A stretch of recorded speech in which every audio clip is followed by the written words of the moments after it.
اگر یہ ساری گڑبڑ نہ ہوتی تو ہم لوگ کسی رات وارڈ کے تہہ خانے میں اس کی دعوت اڑاتے، لیکن آج کی رات یہ صرف میرا دل بہلائے گی۔ تھائی وانگ کا چہرہ دھواں ہو گیا۔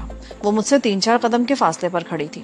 ہمارے درمیان شیشے کے ٹاپ والی ایک کافی ٹیبل حائل تھی۔ شو فانگ 90 تلے قدم اٹھاتا ہوا تھائی وانگ کے سامنے پہنچ گیا۔ رنگوٹی اور اس کے ساتھی نے رائفلیں تان لی۔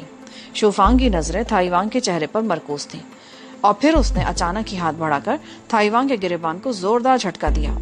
قمیض کے سارے بٹن ٹوٹ گئے اور وہ سامنے سے برہنہ ہو گئی۔ تم شیطان، اپنے مقصد میں کامیاب نہیں ہو سکو گے، تھائی وانگ چیخی۔ اس کے ساتھ ہی اس نے شو فانگ کے منہ پر تھوک دیا۔ شو فانگ نے اچانک اس کے منہ پر تھپڑ جڑ دیا۔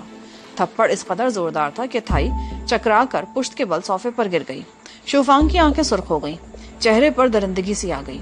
وہ کپڑے کے پلو سے اپنے چہرے پر سے تھوک صاف کرنے لگا۔ میری زندگی میں بہت سی لڑکیاں آئی ہیں، اپنے آپ کو سپرد کر دینے والی بھی اور تم جیسی خودسر بھی، لیکن کسی میں اتنی جرأت نہیں ہوئی کہ میرے منہ پر تھوک سکے۔ میں تمہارا وہ حشر کروں گا کہ تم میرے پاؤں کے تلوے چاٹنے پر مجبور ہو جاؤ گی، لیکن میں تمہیں معاف نہیں کروں گا۔ کومو، اس نے آخری لفظ رنگوٹی کے ساتھی کی طرف دیکھتے ہوئے کہا، رادھو کو بلاؤ اور اسے تہہ خانے والے کمرے میں پہنچاؤ۔ کومو جس آدمی کا نام تھا، اس نے آواز دے کر رادھو نامی اس آدمی کو بھی بلا لیا جس نے گیٹ کھولا تھا۔ وین ہمیں یہاں چھوڑنے کے بعد واپس چلی گئی تھی۔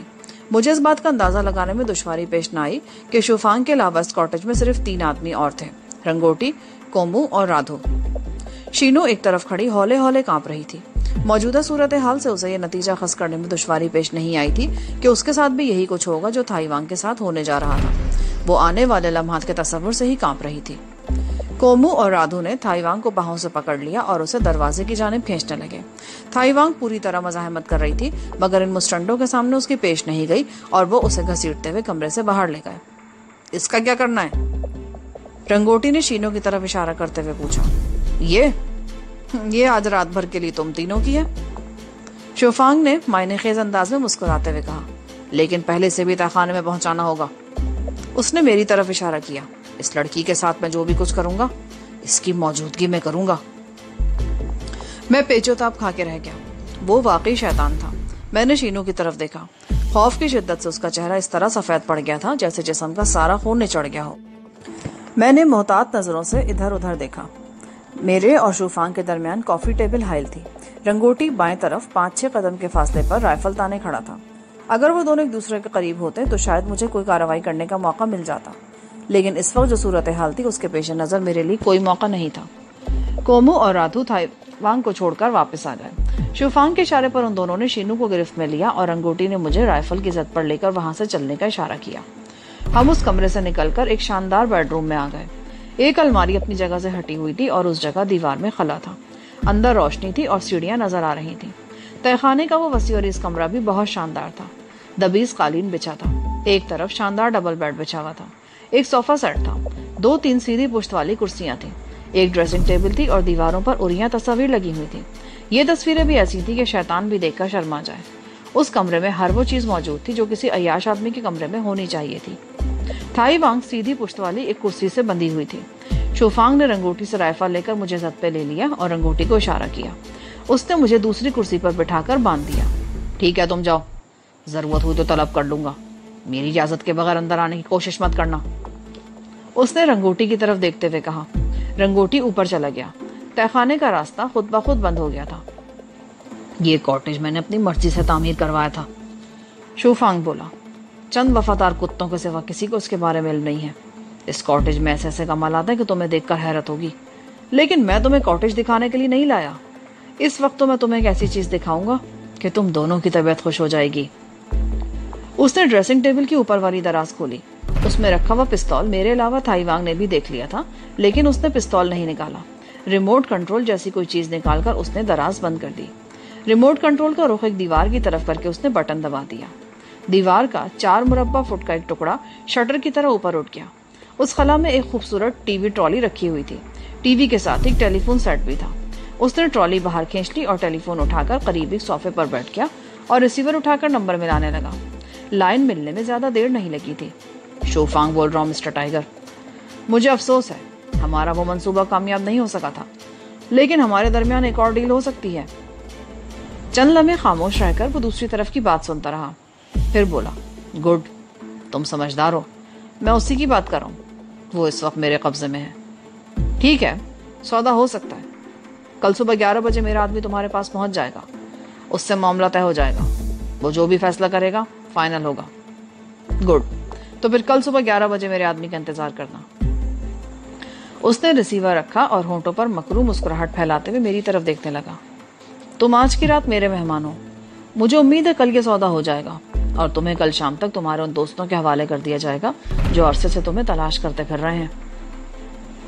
اس میں کوئی شبہ نہیں کہ میں اس وقت تمہارے قبضے میں ہوں, لیکن میں تمہیں یقین دلاتا ہوں کہ تمہارا یہ شیطانی منصوبہ کامیاب نہیں ہو سکے گا. میں نے کہا, میں بالکل خوفزدہ نہیں تھا اور نہ جانے کیوں مجھے یقین تھا کہ وہ اپنے مقصد میں کامیاب نہیں ہو سکے گا. میرے ہاتھ کرسی کی پشت پر بندھے تھے اور میں اپنے کلائیوں کو مسلسل حرکت دے رہا تھا. مجھے یقین تھا کہ ہاتھوں کو اس طرح حرکت دینے سے نائلون کی رسی ڈھیلی ہو جائے گی اور مجھے کچھ کرنے کا موقع مل جائے گا. اس میں بھی شبہ نہیں کہ شو فانگ شیطان سے بھی 2 ہاتھ آگے تھا. جو شخص راہب بن کر اپنے مذہب کو دھوکہ دے سکتا ہے اس سے کسی بھی بات کی توقع کی جا سکتی ہے. اس نے ٹرالی کے نچلے حصے میں رکھی ہوئے VCR پر ایک ویڈیو کیسٹ لگا کر ٹی وی آن کر دیا. اسکرین پر چند لمحے ذرات سے جھلملاتے رہے, پھر فلم شروع ہو گئی. جذبات کو بھڑکانے والی نہایت شرمناک فلم تھی. وہ مرد اور عورت شیطانی کھیل کھیل رہے تھے. میں نے ایک لمحے کو آنکھیں بند کر لی. پھر تھائی وانگ کی کرسی کی پشت پر پہنچ کر وہ رک گیا اور پشت پر بندھے اس کے ہاتھوں کو کھولنے لگا. وہ تھائی وانگ کو باہوں کے شکنجے میں جکڑ کر آگے لے آیا اور دھکا دے کر بیڈ پر گرا دیا. تھائی وانگ نے مزاحمت کی کوشش کی تو شو فانگ نے اسے گرفت میں لے لیا. شو فانگ اس سے کہیں زیادہ طاقتور تھا مگر تھائی وانگ مزاحمت کرتی رہی. اس مزاحمت میں اس کی قمیض پھٹ کر جسم سے الگ ہو گئی. وہ اوپر سے بالکل برہنہ ہو گئی تھی. میں اپنے ہاتھوں کو مسلسل حرکت دے رہا تھا لیکن رسی کی گرہیں کسی طرح ڈھیلی ہونے کا نام نہیں لے رہی تھیں. رسی کی رگڑ سے میری کلائیوں میں تکلیف ہونے لگی لیکن میں نے اپنی کوشش جاری رکھی. میرا جسم پسینے میں تر ہو رہا تھا. تھائی وانگ شو فانگ کے بوجھ تلے دبی ہوئی تھی. اس نے اچانک ہی شو فانگ کی ٹانگوں کے بیچ میں ضرب لگائی. شو فانگ بلبلاتا ہوا بیڈ پر الٹ گیا. تھائی وانگ اسے دھکیلتے ہوئے اٹھنے کی کوشش کرنے لگی. جیسے ہی وہ بیڈ سے اتری شو فانگ نے اسے لپک کر پکڑ لیا. میرے ہاتھ اگرچہ کرسی کی پشت پر بندھے تھے مگر پیر آزاد تھے اور یہ رنگوٹی کی بہت بڑی غلطی تھی کہ اس نے میرے پیر کرسی کے پایوں کے ساتھ نہیں باندھے اور اب میں نے اس کی غلطی سے فائدہ اٹھانے کا فیصلہ کر لیا. میں اس طرح اٹھ کر کھڑا ہو گیا کہ میری کمر دوہری ہو گئی. میں قریب پہنچا تو شو فانگ مجھے دیکھ کر میری طرف لپکا. میں تیزی سے گھوما. کرسی کا پایا اس کے گھٹنے کی ہڈی پہ لگا. وہ بلبلا اٹھا. میں نے اسے سنبھلنے کا موقع دیے بغیر ایک اور وار کیا. اس مرتبہ کرسی کا پایا اس کے دائیں بازو کی کوہنی پر لگا. انسانی جسم کے یہ 2 ایسے پریشر پوائنٹس تھے کہ ان پر لگنے والی معمولی سی چوٹ بھی تڑپا دیتی ہے. اس پر مستزاد یہ کہ تھائی وانگ نے گھٹنے کی ایک اور ضرب اس کی تھوڑی پہ لگا دی. اس کے ساتھ ہی وہ ڈریسنگ ٹیبل کی طرف لپکی. شو فانگ کو صورتحال کی سنگینی کا اندازہ ہو گیا تھا. وہ اپنی تکلیف بھول کر تھائی کی طرف لپکا لیکن میں اس کے راستے میں آ گیا. میرے ہاتھ کرسی کی پشت پر بندھے تھے اور کرسی میری پشت پر تھی جس سے میری کمر دوہری ہو رہی تھی لیکن میری ٹریننگ میرے کام آ رہی تھی. کمر دوہری ہونے کے باوجود مجھے تکلیف کا احساس نہیں ہو رہا تھا. میں ایک بار پھر پوری قوت سے گھوم گیا. اس مرتبہ کرسی کا پایا اس زور سے اس کے کولے پر لگا کہ پایا بھی ٹوٹ گیا. شو فانگ بلبلاتا ہوا منہ کے بل گرا. وہ اٹھنے کی کوشش کر رہا تھا مگر تھائی وانگ کو اس مرتبہ ڈریسنگ ٹیبل تک پہنچنے کا موقع مل گیا. اس نے بڑی عجلت میں دراز کھول کر پستول نکال لیا. اس کے ساتھ ہی اس نے دراز میں رکھا ہوا خنجر بھی اٹھا لیا. شو فانگ اٹھنے کی کوشش کر رہا تھا. تھائی وانگ نے اس کے منہ پر زوردار ٹھوکر ماری. وہ پیچھے الٹ گیا. تھائی وانگ اچھل کر میری پشت پر پہنچ گئی اور میری بندشیں کاٹنے لگی. 2 دھاری خنجر خاصا آبدار تھا. ایک ہی جھٹکے میں رسیاں کٹ گئیں. میں نے رسیوں اور کرسی کو اپنے جسم سے علیحدہ کیا اور کلائیاں مسلنے لگا. تھائی وانگ نے پستول میرے ہاتھ میں تھما دیا. شو فانگ اٹھنے کی کوشش کر رہا تھا مگر خنجر بکف تھائی وانگ کو اپنی طرف بڑھتا دیکھ کر اس کی آنکھوں میں دہشت سی ابھر آئی اور وہ قالین پر گھسٹتا ہوا آہستہ آہستہ پیچھے ہٹنے لگا. بس ہو گیا شوق پورا؟ ابھی تو کھیل شروع بھی نہیں ہوا تھا تمہارا. دیکھو کتنا خوبصورت جسم ہے میرا. مجھے دیکھ کر تو تمہارے دل میں گدگدی ہونے لگتی ہے نا. تو اب پیچھے کیوں ہٹ رہے ہو؟ آؤ کھیلو نا میرے جسم سے. ڈر کیوں رہے ہو؟ آؤ نا میرے عاشق, پیچھے مت ہٹو, اپنی حسرتیں پوری کر لو. میں تمہارے سامنے ہوں. شو فانگ کی آنکھیں خوف اور دہشت سے پھٹی پڑ رہی تھی اور پھر وہ اچانک ہی چیخ چیخ کر رنگوٹی اور کومو وغیرہ کو پکارنے لگا. تھائی وانگ نے ٹی وی کا والیوم فل کھول دیا تاکہ اس کے چیخنے کی آواز تہہ خانے سے باہر نہ جا سکے. میں تھائی وانگ کے چہرے کو دیکھ رہا تھا. وہ جنونی کیفیت میں مبتلا ہو رہی تھی. وہ جو کچھ کرنے جا رہی تھی میں اسے روک نہیں سکتا تھا. شو فانگ نے جیسے ہی اٹھنے کی کوشش کی تھائی وانگ چیل کی طرح اس پر جھپٹی. 2 دھاری خنجر شو فانگ کے پیٹ میں پیوست ہو گیا. وہ ذبح ہوتے بکرے کی طرح بلبلا اٹھا۔ تھائی وانگ نے خنجر کھینچا تو پیٹ سے خون کی دھار بھی بہہ نکلی۔ میں تمہیں جان سے نہیں ماروں گی، لیکن تمہیں اس قابل نہیں چھوڑوں گی کہ اپنے آپ کو تم زندوں میں شمار کر سکو۔ وہ جنونی انداز میں اس کے بازوؤں اور ٹانگوں پر پے در پے خنجر کے وار کرتی رہی۔ شوفانگ کے جسم سے خون کی دھاریں بہتی رہیں اور وہ چیختا رہا۔ پھر تھائی وانگ نے جب اس کے جسم کے نچلے حصے پر بندھا ہوا کپڑا کھینچ کر الگ کیا تو میری سمجھ میں نہیں آیا کہ وہ کرنا کیا چاہتی ہے، لیکن دوسرے ہی لمحے میں کانپ اٹھا۔ تھائی وانگ نے خنجر کے ایک ہی وار سے اس کی مردانگی جڑ سے اکھاڑ پھینکی تھی۔ ان زخموں سے تم مرو گے نہیں، ڈاکٹر تمہیں بچا لیں گے، تم زندہ رہو گے اور زندگی کے آخری لمحے تک یہ یاد رکھو گے کہ تمہارا یہ حال اس کمزور اور بے بس عورت نے کیا جسے تم پامال کرنا چاہتے تھے۔ میں چاہوں تو ایک ہی وار میں تمہاری شہرک کاٹ کر تمہیں موت کے گھاٹ اتار سکتی ہوں، لیکن میرے خیال میں موت سزا نہیں، نجات کا باعث بنتی ہے۔ سزا تو وہ ہے جسے زندگی کے آخری سانس تک یاد رکھا جائے۔ تو جب تک زندہ رہے گا اس سزا کو یاد رکھے گا۔ شوفانگ جاندار آدمی تھا، اتنے زخم کھانے کے باوجود وہ بے ہوش نہیں ہوا۔ تھائی وانگ نے ایک بار پھر اس کے منہ پر تھوکا اور مڑ کر مجھے اشارہ کیا۔ ہم دونوں بہت محتاط انداز میں تہخانے سے باہر آ گئے۔ تھائی وانگ جسم کے بالائی حصے سے برہنہ تھی، لیکن شاید اسے اپنی برہنگی کا احساس نہیں تھا، اس پر اب بھی جنون ستاری تھا۔ ہم محتاط انداز میں دبے قدموں آگے بڑھتے رہے۔ ایک کمرے سے دبی دبی چیخوں کی آواز سنائی دے رہی تھی۔ دروازہ بھیڑا ہوا تھا، لیکن دونوں پٹوں کے بیچ میں تقریباً آدھے انچ کی جھری تھی۔ میں نے جھانک کر دیکھا، وہ تینوں اس کمرے میں تھے۔ میں نے پیر کی زوردار ٹھوکر سے دروازہ کھولا اور اچھل کر اندر آ گیا۔ تھائی وانگ بھی میرے ساتھ تھی۔ بس اب کھیل ختم ہو گیا، چھوڑ دو اسے، میں نے چیخ کر کہا۔ پستول اس وقت بھی میرے ہاتھ میں تھا۔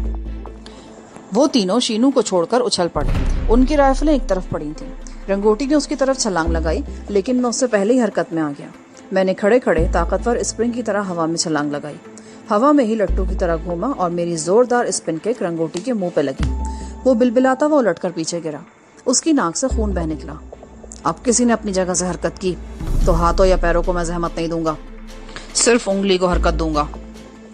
تھائی وانگ نے جلدی سے آگے بڑھ کر ایک رائفل اٹھائی اور ان تینوں کو زد میں لے لیا۔ خنجر اس نے وہیں پھینک دیا۔ شینو دوڑ کر ہماری طرف آ گئی۔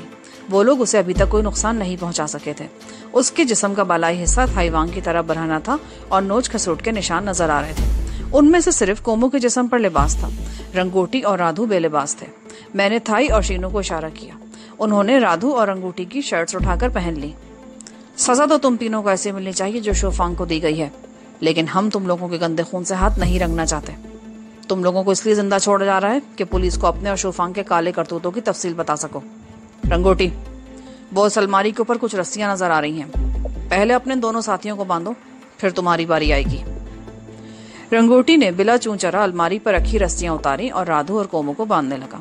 رنگوٹی کو میں نے خود باندھا اور پھر ہم اس کمرے میں آ گئے جہاں ہمیں سب سے پہلے لایا گیا تھا۔ وہاں ٹیلی فون بھی رکھا تھا۔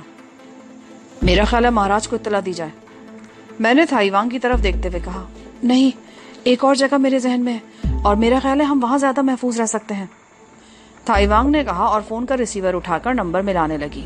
اس وقت رات کا 1 بج چکا تھا۔ دوسری طرف سے کال ریسیو ہونے میں تقریباً 2 منٹ لگے۔ تھائی وانگ 2-3 منٹ تک بات کرتی رہی۔ اس نے فون پر جو نام لیا اسے سن کر میں بری طرح اچھل پڑا تھا۔ فون کا کریڈل ٹیپ کر کے اس نے پولیس کا نمبر ملایا۔ میرے پاس زیادہ وقت نہیں ہے، وہ لائن ملنے پر مختصر سی تفصیل بتاتے ہوئے بولی۔ اس کاٹیج کا نمبر بھی نہیں بتا سکتی، البتہ یہ کاٹیج سوئے ایری 1 پر واقع ہے۔ جب آپ یہاں پہنچیں گے تو اس کا گیٹ کھلا ہوا اور تمام بتیاں جلتی ہوئی ملیں گی۔ اس نے فون بند کیا۔ ہم نے پستول اور رائفل وہیں پھینک دی اور باہر آ گئے۔ پورچ میں سفید رنگ کی کار کھڑی تھی۔ تم گیٹ کھولو، میں کار باہر نکالتی ہوں، تھائی وانگ نے کہتے ہوئے کار کا دروازہ کھولنے لگی۔ ادھر اس نے انجن اسٹارٹ کیا، ادھر میں نے گیٹ کھول دیا۔ وہ کار کو ریورس گیئر میں باہر لے آئی۔ میں نے گیٹ کھلا چھوڑ دیا اور شینو کے ساتھ پچھلی سیٹ پر بیٹھ گیا۔ شینو اب تک کپ کپا رہی تھی، وہ میرے ساتھ جڑ کر بیٹھی تھی اور اپنا سارا بوجھ اس نے میرے اوپر ڈال رکھا تھا۔ میں نے ایک بازو اس کی کمر کے گرد حمائل کر دیا اور اس کا بازو ہولے ہولے تھپ تھپانے لگا۔ کار تیز رفتاری سے مختلف سڑکوں پر دوڑتی رہی اور پھر وہ کار ہم نے راماون روڈ پر سیام اسکوائر کے قریب چھوڑ دی۔ اس سے ذرا آگے رات بھر کھلے رہنے والے ایک ریسٹورنٹ کے سامنے ایک ٹک ٹک مل گیا۔ یہ ٹک ٹک بھی ہم نے سیتھون روڈ برما کے سفارت خانے سے کچھ فاصلے پر چھوڑ دیا اور وہاں سے پیدل چلتے ہوئے پین روڈ پر مڑ گئے۔ شینو اب بڑی حد تک خود پر قابو پا چکی تھی۔ وہ زندگی کے خوفناک ترین تجربے سے دوچار ہوئی تھی۔ اس کے ذہن میں یقیناً یہ بات رہی ہوگی کہ بے آبرو کرنے کے بعد اسے موت کے گھاٹ اتار دیا جائے گا، اور ظاہر ہے اس خوف کا تھوڑا بہت اثر تو اب بھی باقی تھا۔ اسی لیے وہ تھائیوانگ کے ساتھ چپکی ہوئی چل رہی تھی۔ پین روڈ پر چلتے ہوئے ہم ایک اور گلی میں مڑ گئے اور پھر ہندوؤں کے مندر کے سامنے سے گزر کر ہم دوسری گلی میں گھوم گئے۔ اس طرف مڑتے ہوئے میں اس جگہ کو دیکھ رہا تھا جہاں ٹائیگر کا ایک آدمی میرے ہاتھوں مارا گیا تھا۔ ہم تینوں ساتھ ساتھ چل رہے تھے اور پھر کچھ ہی دیر بعد تھائیوانگ جانکی دیوی کے مکان پر دستک دے رہی تھی۔ یہاں پر پارٹ 25 کا اختتام ہوتا ہے۔ آگے کہانی سننے کے لیے پارٹ 26 سماعت فرمائیں۔